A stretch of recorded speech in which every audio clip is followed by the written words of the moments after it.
Just a few weeks ago, he spoke exclusively to Leslie Saul on 60 Minutes about his upcoming project, a remake of his 1984 directorial debut, This is Spinal Tap.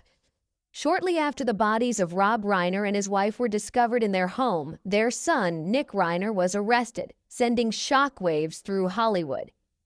Nick's testimony revealed a chilling detail. He had harbored a deep hatred for his father for many years. But in reality, the warning signs of this tragedy had been present for a long time. Alana Zabel, a yoga teacher who taught Nick when he was only 8 years old, later admitted that the experience was hauntingly scary. Screaming fits that lasted 20 minutes, the complicit silence of adults, and the repeated phrase, "he'll be fine," used like a sedative to soothe insecurity. The situation was so horrific that she eventually poured her terror into a children's book as a way to process the trauma. What exactly did Alana Zabel say? To her, this wasn't a shock. It was the moment a nightmare finally stepped off the page and became a reality. In 2000, Alana Zabel was well known in the world of therapeutic yoga. She specialized in helping families find emotional balance, focusing on stress reduction, energy management, and focus. One day, Alana received a call from an assistant. The caller stated that the family was very concerned about their son's spiritual development, describing the boy as unusually sensitive and in need of an expert experienced with children who struggle to fit in. Initially, Rob Reiner's identity was not disclosed. It wasn't until the appointment was confirmed that Alana realized her client was one of Hollywood's most powerful families. The first meeting was modest. Michelle greeted her with a polite and gentle demeanor, introducing Nick as a very intelligent child with strong energy, who could sometimes be defiant. Rob Reiner appeared later, shaking Alana's hand and thanking her for coming. She felt excited about the collaboration, thinking they were some of the loveliest clients she had ever met. However, the first lesson was unlike any she had ever conducted. The room was unnervingly quiet. Nick didn't look at anyone.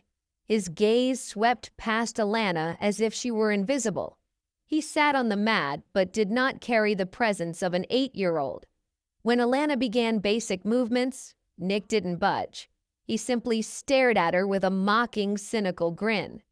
Alana kept smiling, keeping her voice soft, assuming it was just childhood stubbornness. Then, something terrible happened. Nick suddenly stood up and kicked the nearest chair. The crash echoed through the room. Stunned, Alana blurted out, "What's wrong?" But before she could react, Nick looked directly at her with a hollow gaze. "I don't like her." Alana vividly remembers the fear, an intuition telling her she was facing something completely disproportionate to his age. The boy wasn't seeking attention or comfort. What he displayed was pure control and defiance. The session ended in a forced atmosphere. Nick left without looking back. Alana stood looking at the overturned chair, her heart racing. Despite having taught hundreds of children, she realized one thing clearly. This child truly has a problem. Subsequent sessions quickly shattered Alana's initial expectations. From the first minute, Nick dominated the space. Yoga mats were kicked aside, pillows thrown into corners. Every time Alana gently asked him to sit down and breathe, Nick would look up with cold eyes and suddenly scream in her face. The screaming was horrific, from 5 minutes to 10, and eventually nearly 20 minutes per session. Everyone watched with terror. While Alana tried to remain calm, Nick only screamed louder. He knew exactly when the adults were losing patience, when to turn up the volume, and that sooner or later, someone would give in. Afterwards, something strange would happen. Nick would calmly sit down. He would breathe steadily as if he had just finished a ritual and declare, "Okay, now we can practice." At that moment, the door opened. Nick's father, Rob, walked in. Nick whipped around. He stared directly at his father, his eyes darkening, his teeth clenched. For a brief, suffocating moment, the room was silent, as if everyone sensed what was coming. Nick screamed, "I hate you! I hate you! I hate you!" The screams thundered, hitting the man standing in the doorway square in the chest. Nick's father stood still, as if he had been slapped in the face in front of a witness. 1 second, 2 seconds. Then he lowered his voice, trying to stay calm. "Nick, calm down." That phrase was like pouring gasoline on a fire. Nick screamed louder, his voice breaking but not weakening. He stomped his feet, fists clenched, his entire body tense as if demanding everything bend to his will. Nick lunged at the items on the table, sweeping everything to the floor. The sound of shattering ceramic and clashing metal mixed with his heavy, gasping breath. Nick hissed through gritted teeth, thick with hatred. "Don't use that voice with me! Don't stand there pretending you care!" That moment sent a chill down Alana's spine. After several hauntingly horrific sessions, Alana knew she couldn't stay silent. She requested a private talk with Rob and Michelle. Alana remembers the heavy feeling of sitting across from them. She weighed every word, trying not to sound accusatory. She described the long screaming fits, the controlling gaze, and the sudden shift from chaos to eerie calm. She stated frankly that what scared her most wasn't the noise, but the calculation behind the behavior. "This is not a child losing control," Alana emphasized. "This is a child learning how to control others." Nick's parents listened with a composed attitude. They explained that he was inherently sensitive and that his intelligence made him easily overstimulated by the world. To them, the screaming was simply a way to release excess energy, and the most significant phrase was always repeated: "He doesn't mean it." Determined not to give up, Alana tried one more step. She spoke about boundaries, that Nick needed to be stopped and made to understand that his behavior was unacceptable.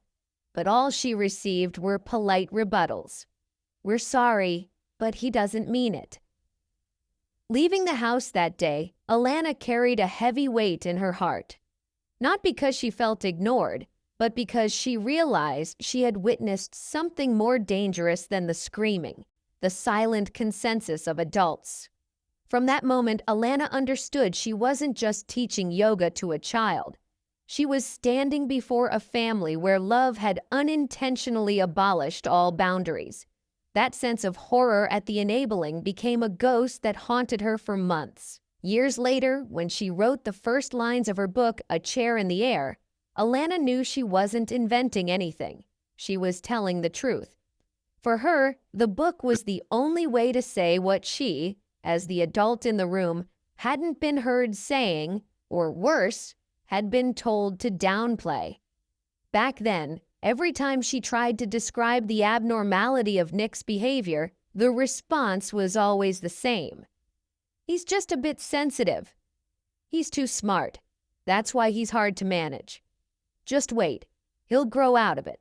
Those phrases, over the years, became a source of eternal regret for Alana. Not because they were wrong, but because they paralyzed the warning reflexes of the adults. When deviant behavior is labeled harmless, people stop looking deeper. And when no one looks deeper, the danger isn't just in the child, it's in the silence surrounding them.